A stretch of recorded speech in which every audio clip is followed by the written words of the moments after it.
আপনার বিদ্যুৎ বিল বাড়াচ্ছেন, আকাশচুম্বী গ্যাস বিল, আকাশচুম্বী গ্যাস নাই, এবং তাত্ত্বিকভাবে কোনো উপদেষ্টা বলেন গ্যাস বিল বাড়লে কি হবে, টাকাটা তো দেশের বাইরে যাচ্ছে না, আপনাকে রাইটটা কে দিছে যে আমার কাছে টাকা চুষে নিয়ে আপনি রাখবেন, পকেট খালি করতে? আমার টাকা চুষে নিয়ে আপনি রাখবেন, আপনার রাইটটা কে দিছে, চিবিয়ে চিবিয়ে বলে, মানে অসহ্য। আপনি এইভাবে কথা বলতে পারেন না। আবার আরেকজন দায়িত্বশীল মন্ত্রী বলছেন আজকে বিদ্যুতের কোনো ঘাটতি নাই, গ্রামগঞ্জে বিদ্যুতের অভাব নাই, লম্বা লাইনটা লম্বা খুব, কোথাও কেটে গেলে খুঁজে বের করতে সময় লাগে, তাই লোডশেডিং থাকে।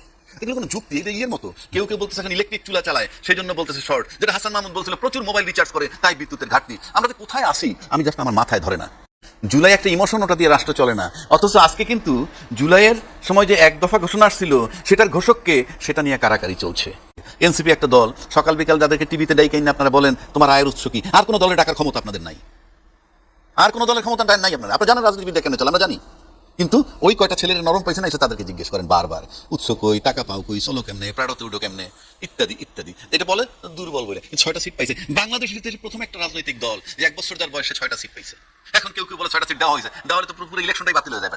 এটা অভিনয় রাজ্জাকি, গণতন্ত্রের রক্ষা কবচ যেটি মানবাধিকার কমিশন, গুম কমিশন, স্বাধীন বিচার ব্যবস্থা যেগুলো আছে সেগুলোতে আসলে রাষ্ট্রপতি কতটা কর্তৃত্ব থাকবে, এবং দলীয় সরকার বিশেষ করে 2/3 সরকার সেটি গণতন্ত্রকে টেকসই করার ক্ষেত্রে সেই ভূমিকা রাখতে পারবে কিনা? অভিনয় রাজ্জাকি, আপনার কি মনে হয়? ধন্যবাদ আপনাকে এবং আমার সহ-আলোচক সেলিম ভাই। সেলিম ভাই যেমন জুলাই সনদ থেকে অনেকগুলি পড়লেন, অনেক কিছু পড়লেন। এটা এই মুহূর্তে যেটা পড়ছেন ঠিক আছে, কিন্তু এই পড়াটা তো অনর্থক, কারণ এই মোতাবেক কিছু হয় নাই তো। এই মোতাবেক কোনো সংশোধন হয়েছে? হয় নাই তো। এখন পর্যন্ত যে নোট অফ ডিসেন্ট করে রাখছি তাও তো সংশোধন হয়নি, কিছুই নাই। ওই যেই সংবিধান যেখানে ছিল ঠিক সেইখানে বসে আছে। এবং কিছু অদ্ভুত লাগে, সেই সংবিধানে ঢুকলো কেমনে ওনারা? সংবিধানের ভিতরে আপনি ঢুকলেন কেমনে? এই যে কয়দিন আগে, 5 মাস আগে বা 5 মাস পরে কয়েকদিন আগে যে আমাদের রাষ্ট্রপতি শাহাবুদ্দিন চুপ্পু সাহেব পদত্যাগ করলেন। আচ্ছা, পদত্যাগ করার পর কথা উঠলো কি, আমাদের আইনমন্ত্রী সেলিম ভাই নিশ্চয়ই মনে আছে, আইনমন্ত্রী একেবারে সংবিধানের বইটা হাতে নিয়ে বলতেছে 123-এর 2 অনুচ্ছেদ মোতাবেক এই রাষ্ট্রপতি পদত্যাগ করার পর 90 দিনের মধ্যে নির্বাচন হইতে হবে, এবং সেটা সেপ্টেম্বরের 23-24 তারিখের মধ্যে। একেবারে সুন্দর করে সংবিধান বুঝাই গেছে দেশ জাতিকে। ওই অনুচ্ছেদের ভিতরেই লেখা আছে, ওই 123-এর মধ্যেই লেখা আছে যে সংসদ ভেঙে যাওয়ার পর 90 দিনের মধ্যে নির্বাচন। সংসদে ভেঙে গেল, 12তম সংসদে ভেঙে গেল, আর কয়দিন পরে নির্বাচন হয়েছে? কোন সংবিধানে হয়েছে? সেটা নিয়ে একবার প্রশ্ন আছে। না থাকলে আপনি সেই সংবিধানে ঢুকলেন কিভাবে? আপনি যত গল্পই করেন আপনি ঢুকতে পারেন না, আপনি এখনো সংবিধানে ঢুকেন নাই। এবং আমাদের নির্বাচন কমিশন নির্বাচনের তারিখটা ঘোষণা করছেন, তখন বলেন নাই সংবিধানের 123 অনুচ্ছেদ মোতাবেক আমি নির্বাচন ঘোষণা, আমি চ্যালেঞ্জ করলাম, দেখান। তার মানে সংবিধানের বাইরে, আপনি সংবিধানের বাইরে বসে নির্বাচন করছেন। সামনে প্রশ্ন আসতেই পারে আপনি কিভাবে নির্বাচিত। এখন বলতে পারেন তুমি রাজ্যকে জিজ্ঞেস করলে কিছু আসা যায় না, আসলে কিছু আসা যায় না। শেখ হাসিনাও তাই ভাবতো, কিন্তু যখন একটা ঐক্যমত তৈরি হয়ে যায় তখন তো বুলেট টুলেট কিছু চলে নাই। শেখ হাসিনা কিন্তু বলতে পারে নাই আমি সংবিধান মোতাবেক প্রধানমন্ত্রী আসি বলে থাকতে পারে নাই, চলে যেতেছি। Time is coming. আপনাকে তো নিয়মিত ব্যত্যয় ঘটানো যাবে না, আর সেই নিয়মের ব্যত্যয় ঘটে আপনি পার্লামেন্টে বসবেন আর ওইখানে বসে বসে আইন পাস করে দেশবাসীরা মানতে বলবেন, কি করে সম্ভব? আপনি নিজের বিবেক থাকবে না, আপনি আইনের ঊর্ধ্বে থাকবেন আর আমাকে আইনের আওতায় নিবেন, এটা তো হয় না। এইবার আসেন মানবাধিকার কমিশন গঠন, বা আমি ওখানে যেতে চাই যে আমি সেটাই বলতেছি, আপনি গণতন্ত্র রক্ষা কবচের ভিতরে একটু আগে আপনাকে বললাম বিচার নিয়োগের যে বিষয়। আবার আসেন মানবাধিকার কমিশন অধ্যাদেশ, এই যে বেসিক জায়গাগুলা আপনার কথায় কথায় বলে 133টা অধ্যাদেশ ছিল, 98টা পাস করছি। আরে ভাই, ভাইটাল জিনিস 5টা পাস করার নাই তো কি, what is the use of it? আপনি এটার ইউজটা কি? আপনি লোকের সংখ্যা বুঝে তো লাভ নাই। এই দেশের লোক এখন সেই জায়গাটায় নাই, কেন নাই সেটাও বলে দিচ্ছি। সেলিম ভাই আমার সামনে ওনাদের দলের দায়িত্বশীল ব্যক্তিরা বলছিলেন জুলাই একটা ইমোশন, ওটা দিয়ে রাষ্ট্র চলে না, বলছে না জুলাই একটা ইমোশন, ওটা দিয়ে রাষ্ট্র চলে না। অথচ আজকে কিন্তু জুলাইয়ের সময় যে এক দফা ঘোষণা আসছিল সেটার ঘোষককে সেটা নিয়ে কারাকারি চলছে। পুরো জুলাইকে নিয়েই তো কারাকারি। তার মানে কি, জুলাইয়ের একটা বিশাল ইম্প্যাক্ট বাংলাদেশের রাজনীতিতে এখন আছে, এবং এটা বুঝতে পাইরা যে চলতে হবে সামনে জুলাইকে ধারণ করে, তাই এখন এটাকে ক্যাশ করার পরিকল্পনা। ক্যাশ করার পরিকল্পনা কেন বলছি, আপনি প্রফেসর ইউনূস সাহেব যে এই জুলাই জাদুঘর উদ্বোধনে গেলেন, উনি কি ওনাকে যে গ্যালারিতে, দর্শক গ্যালারিতে ডাইকে এনে ওনাকে বসাইলো প্রধানমন্ত্রীর পাশে, উনি কি জুলাই যোদ্ধা ছিলেন? উনি তো যত বড় আন্দোলন হয়েছে সব দল মিলা করছে, বিএনপিও করছে, উনি তো তখন প্যারিসে। আপনি ওনাকে বসাইলেন, কিন্তু এই মুক্তিযুদ্ধের আর এই যে জুলাইয়ের যারা অগ্রপথিক, আপনি বিএনপি আছেন, জামাত আছেন, XYZ আছেন, নো ম্যাটার, কিন্তু ফিজিক্যালি যে লোকগুলোর সামনে দৃশ্যমান ছিল তার ভিতরে ছাত্রদের কিছু নাম আছে যারা উপদেষ্টাও হয়েছিল, তারা আজকে একটা দলও করছে। তাদেরকে আপনি দাওয়াত দেন নাই তা না, গয়রহ কার্ড দিয়ে দিচ্ছেন না, তাদেরকে আপনি স্পেশাল দাওয়াত দিবেন। স্পেশাল দাওয়াত মানে কি, মঞ্চে বসবে। আচ্ছা, মঞ্চেদের নাম বসান, আপনি তারা দর্শক গ্যালারিতে বসাই রাখেন, এবং তারা যদি যাইতো ওখানে না, দর্শক গ্যালারিতে বসে থাকতো, তাহলে রেজাল্টে কি দাঁড়াইতো? রেজাল্টটা দাঁড়াইতো যে জুলাই টোটাল কৃতিত্বটা মঞ্চে যারা বসা আছে তাদের, তাই তারা যায় নাই। কারণ আপনি তার কৃতিত্ব দিতে হবে। এই যে আমাদের স্বাধীনতার একটা ঘোষক নিয়ে আজও বিতর্ক চলছে, সংবিধানে লেখা আছে বঙ্গবন্ধু স্বাধীনতার ঘোষক, চুপ্পু সাহেব ক্ষমতায় থাকার মসনদে থাকার লোভে গিয়ে ওখানে বইতে লেখা আছে বঙ্গবন্ধু ঘোষক, উনি পার্লামেন্টে পড়লেন জিয়াউর রহমান স্বাধীনতার ঘোষক। আপনি পড়েন ভাই, আপত্তি নাই, দেশবাসী তো দেখলো। এই যে এই প্রহসন করে আপনারা ক্ষমতায় বসে থাকবেন আর এই প্রহসন করে দেশ চালাবেন, পারছেন না, নিয়ন্ত্রণ করতে পারতেছেন না। এখন সব ওপেন মানুষের কাছে। তো আপনি নিজে আগে ট্রান্সপারেন্ট হইতে হবে। বাংলাদেশ চালাইতে হলে প্রথম শর্ত ব্যাপার ট্রান্সপারেন্ট, স্বচ্ছতা। স্বচ্ছ যিনি হন না, এই যে ঘোলাটে লোকগুলা বসেন, ঘোলাটে লোকগুলা বসার মানে হচ্ছে এদেরকে ক্যাশ করে, তুমি এই ঘোলাটে আত্মা নিয়ে আসছো, তুমি স্বচ্ছ না, তুমি এই করতে হবে, তাহলে এই বাটে পড়বা। তাই চলতেছে। আপনি দেখেন না দেশটা কিভাবে চলে। যে আপনি বললেন যে নিয়ন্ত্রণ নেই, নিয়ন্ত্রণটি আসলে সরকারের নিয়ন্ত্রণ নেই না দেশের ব্যবস্থাপনায় ত্রুটি? আপনি একটা দেশ লক্ষ্য রাখেন, যেমন ধরেন এই যে বর্তমান যে সরকার ক্ষমতা আছেন, তার কিন্তু রাজনৈতিকভাবে ডিস্টারবেন্স হওয়ার সম্ভাবনাটা খুবই কম। কেন কমে? আমরা বিরোধী দলকে তো দেখছি রাজপথে কর্মসূচি পালন না, করছে। কর্মসূচি পালন করুক, কেন কম সেটা বলি। ধরেন বিরোধী দলের অন্যতম দল আছে জামাত, আসন সংখ্যা 68, নারী আসন আরো আছে 8টা, 76। তামাশা না। মুক্তির চেতনা এমন পর্যায়ে গেছে আমাদের দেশে, চেতনা হইতে হইতে এই চেতনার সময় সবচেয়ে বেশি সিট তারা পাইছে, মানে তাদের জীবদ্দশায়। এর আগে তো এই সিট পায় নাই। তাহলে কি মুক্তিযোদ্ধার চেতনার যে চিৎকার, সেটা কি জনগণ একসেপ্ট করে নাই? তাহলে 68টা সিট কিভাবে পায়? কারণ জনগণ চিন্তা করছে যে হ্যাঁ, মুক্তিযুদ্ধের চেতনাকে বিক্রি করা হয়। আচ্ছা, এই যে 76টা সিট তার আছে নারী আসন নিয়ে, সেই পার্লামেন্টে কেন ডিস্টার্ব করবে? কারণ সে একটা বিরোধী দলের পতাকা লাগায় ঘুরতেছে, তোমরা তাকে রাজাকার বলো, সে বিদেশি তো বাংলাদেশের পতাকা লাগায় ঘুরতেছে। সুতরাং এই 5 বছরে সে আরো সাংগঠনিকভাবে শক্ত হওয়ার প্ল্যান করবে। এনসিপি একটা দল, সকাল বিকাল যাদেরকে টিভিতে দেয়, কিন্তু আপনারা বলেন তোমার আয়ের উৎস কি? আর কোনো দলের টাকার ক্ষমতা আপনাদের নাই, আর কোনো দলের ক্ষমতা নাই আপনারা। আপনারা জানেন রাজনীতিবিদরা কেন চলে, আমরা জানি। কিন্তু ওই কয়টা ছেলেরা নরম পাইছে না, এসে তাদেরকে জিজ্ঞেস করেন বারবার, উৎস কই, টাকা পাও কই, চলো কেমনে, প্রাড়তে উঠো কেমনে, ইত্যাদি ইত্যাদি। এটা বলে দুর্বল বলে। 6টা সিট পাইছে বাংলাদেশের ইতিহাসে প্রথম একটা রাজনৈতিক দল যে 1 বছর যার বয়সে 6টা সিট পাইছে। এখন কেউ বলে 6টা সিট দেওয়া হয়েছে, দেওয়া হলে তো পুরো ইলেকশনটাই বাতিল হয়ে যাবে। এটা যাদের 6টা সিট পাইছে, তো যারা 6টা সিট পাইছে তারা কি করবেন? 2টা নারী আসন, 8টা সিট। রাশেদ খানের জিন্দিগিতে একটা সিট পায় নাই, আওয়ামী লীগের করুণায় পাইছে। তো এখন তারা 8টা সিট পাইছে, তারা কি করবে? পার্লামেন্ট থাক, আমরা দলটা গুছাই। কিন্তু এই দিক দিয়ে সমস্যা নাই, প্রশ্ন অন্য জায়গায়। আপনার বিদ্যুৎ বিল বাড়াচ্ছেন, আকাশচুম্বী গ্যাস বিল, আকাশচুম্বী গ্যাস নাই। এবং তাত্ত্বিকভাবে কোনো উপদেষ্টা বলেন গ্যাস বিল বাড়লে কি হবে? টাকাটা তো দেশের বাইরে যাচ্ছে না, আপনাকে রাইটটা কে দিছে যে আমার কাছে টাকা চুইছে নিয়ে আপনি রাখবেন? পকেট খালি করছে, আমার টাকা চুইছে নিয়ে আপনি রাখবেন, আপনাকে রাইটটা কে দিছে? চিবিয়ে বলে, মানে অসহ্য। আপনি এইভাবে কথা বলতে পারেন না। আবার আরেকজন দায়িত্বশীল মন্ত্রী বলছেন আজকে বিদ্যুতের কোনো ঘাটতি নাই, গ্রামগঞ্জে বিদ্যুতের অভাব নাই, লাইনটা লম্বা খুব, কোথাও কেটে গেলে খুঁজে বের করতে সময় লাগে, তাই লোডশেডিং থাকে। এগুলো কোনো যুক্তি? এটা ইয়ের মতো। কেউ বলতেছে এখন ইলেকট্রিক চুলা চালায়, সেই জন্য বলতেছে শর্ট। যেটা হাসান মাহমুদ বলছিল প্রচুর মোবাইল রিচার্জ করে, তাই বিদ্যুতের ঘাটতি। আমরা যে কোথায় আসি আমি জাস্ট আমার মাথায় ধরে না। আপনি গণতন্ত্র খুঁজেন, আপনি আগে ঠিক হন। To the pure all things are pure. আপনি নিজে ভালো তো জগৎ ভালো।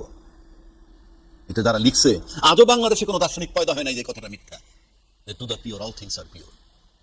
তাহলে আপনার কথা শুনবে না কেন? আমরা শুনতে অনেকে তো বিষয়টি উপলব্ধি করেন, আপনি জানেন একজন সংসদ সদস্যের কথা বলেছেন। আপনি সংস্কার না করলে হবে না তো। একটাকে বললামই তো, সিএমএস কেন এত ক্লিন থাকে, ঢাকা মেডিকেল কলেজ চলে না কেন?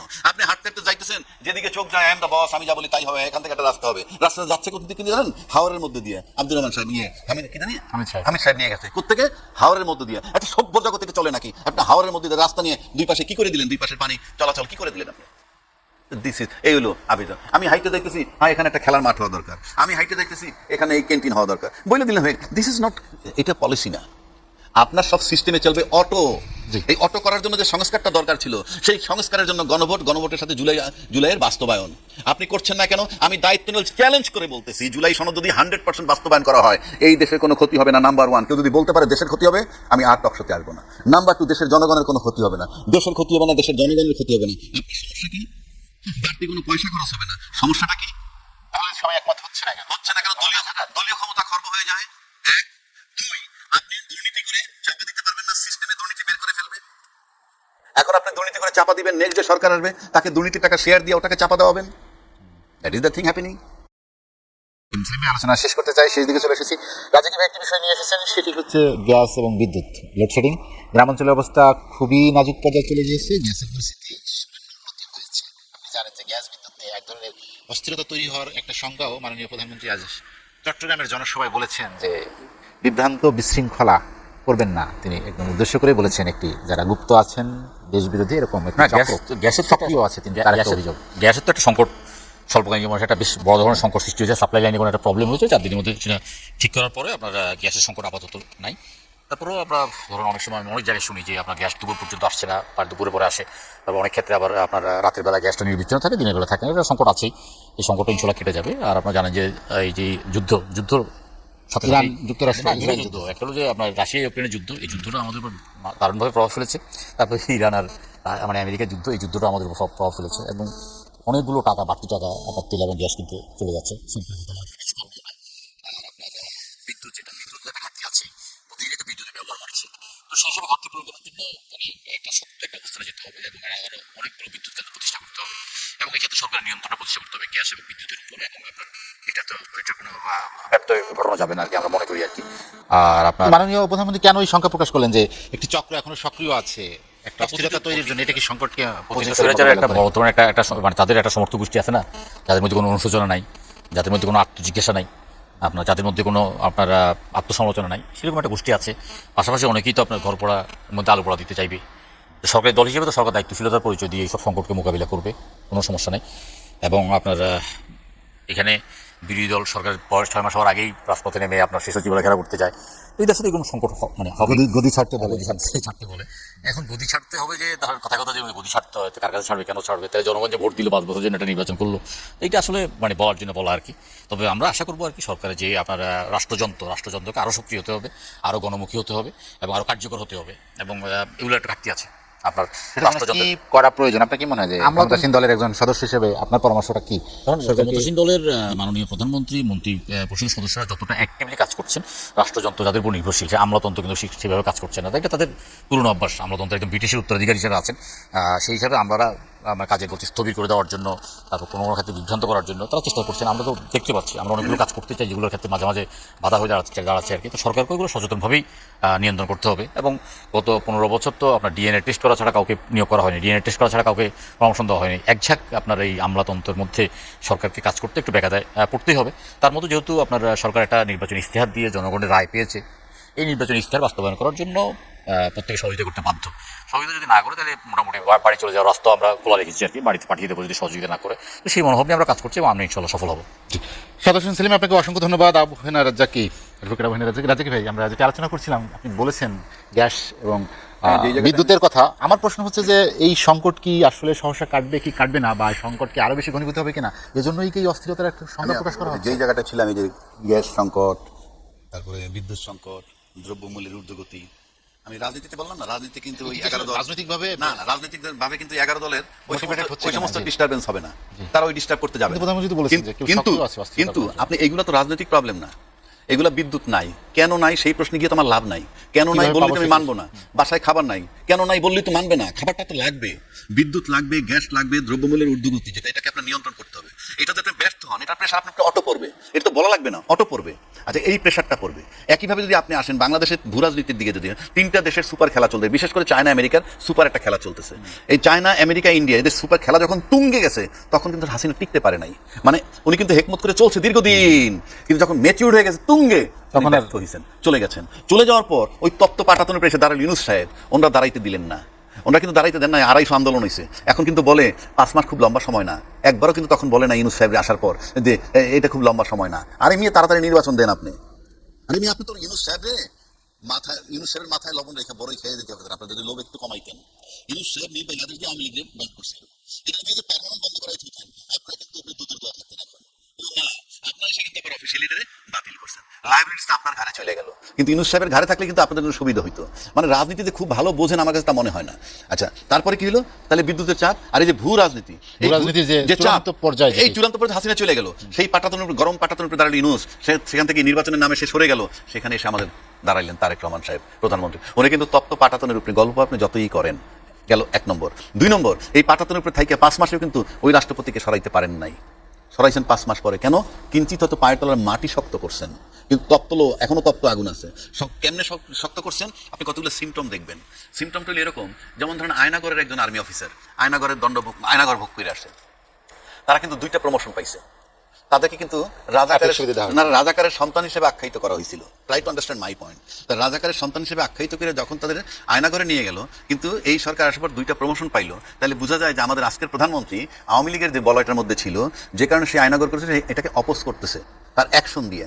এই অ্যাকশন দিয়ে যে অপোজ করতেছে, সেটার বহিঃপ্রকাশ হিসাবে রাষ্ট্রপতিকে অপসারণ করছে, অর্থাৎ ওই বলয়ের মধ্যে নাই। এবং আওয়ামী বলয়ের মধ্যে যদি না থাকে সরকার, এই বর্তমান সরকার যদি আওয়ামী বলয়ের মধ্যে না থাকে, তাহলে সেটার জন্য তার উপরে চাপ থাকবে, কারণ এই প্রশাসন সাজানো আওয়ামী লীগের, হ্যাঁ, অনেক কিছুই সাজানো আওয়ামী লীগের। সুতরাং সেই কারণে বলছি, আপনি পার্লামেন্টের ভিতরে ডিস্টার্ব নাও হয়, একদিকে দ্রব্যমূল্যের ঊর্ধ্বগতি, আরেকদিকে ভূ রাজনীতি, আরেকদিকে আওয়ামী লীগের চাপ। আওয়ামী লীগের চাপ মানে কোনটা? ওই যে সাপলুডু খেলার মতো, আসতেছি, ডিসেম্বরে আসবো, ইত্যাদি ইত্যাদি। আজকে কল্পনা করেন চক্ষু বন্ধ করে, কেউ আমাকে বলতে পারেন ডিসেম্বরে উনি আসবেন কি আসবেন না, আমি তো গণক না, আমি বলতে পারবো না। আমি ধরে নিলাম যদি আসে তাইলে কি হবে। নাম্বার 1, তার মতো মানুষ ফেরত আসলে আপনি আসলেই আজকে আসলে কালকে ফাঁসিতে ঝুলাই দিতে পারবেন না। গল্প আপনি যতই করেন ঝুলাই দিতে পারবেন না। তাকে আনার মানে তাকে সাব জেলে রাখবেন। যখন সেখানে ফেরত আসবে, সাথে সাথে তার সাধারণ সংসারে যত আমলা আছে তার 30% চাঙ্গা হয়ে যাবে। এই 30% চাঙ্গা হওয়ার মানে সরকারের প্রশাসনের উপর থেকে 30% ক্ষমতা কমে যাবে। জিনিসগুলো মস্করার না, খুব শক্ত হাতে ডিল করতে হবে। আমার মতো লোক যদি থাকতো, আমি শক্ত হাতে ডিল করতাম, তাহলে বলবে, অনেকে বলবে উনি মহাপণ্ডিত হয়েছে। না, আমরা বহু লোককে দেখছি নিয়ে উপদেশটা বানাইছে, সেটাই মাঠেই ছিল, হওয়ার পর তো কেউ কিছু বলে না। এখন আমরা বলছি আমি বললাম তো, ওই কোনো দল টানলে আমি যাবো না, কথার কথা বলছি। কেন জানেন? আপনি যখনই দলে ঢুকবেন আপনার বক্তব্য শেষ, কারণ ওই বস যা বলবে, বস ইজ অলওয়েজ রাইট। কিন্তু আপনি যে আমার কাছে দায়িত্ব থাকতো, আমি দেখে দিতাম যে কিভাবে এটা নিয়ন্ত্রণ করে, কিভাবে ভূ রাজনীতিকে নিয়ন্ত্রণ করে। বাংলাদেশে কেউ দখল করতে আসবে না, কারণ সভ্য জগৎ এখন এটা চলবে না। কারণ এই দেশের স্বার্থ আমেরিকার আছে, চায়নার আছে, ইন্ডিয়ারও আছে। কারণ চায়না দখল করতে আসলে ইন্ডিয়া আমেরিকা ছাড়বে না, ইন্ডিয়া দখল করতে আসলে চায়না আমেরিকা ছাড়বে না। সিনা টান করে সুন্দরভাবে সবার সাথে আন্ডারস্ট্যান্ডিং করে, দিন শেষে প্রতিবেশী দরকার, তার সাথেও মধুর সম্পর্ক রাখতে হবে, সেই ডিপ্লোমেসি জানতে হবে। আমি চ্যালেঞ্জ করে বলছি, আপনি ট্রান্সপারেন্ট না হলে আপনার মাথায় এগুলো আসবে না। আপনি অস্বচ্ছ হন, আপনার ভিতরে আসবে না। এগুলো পাওয়ার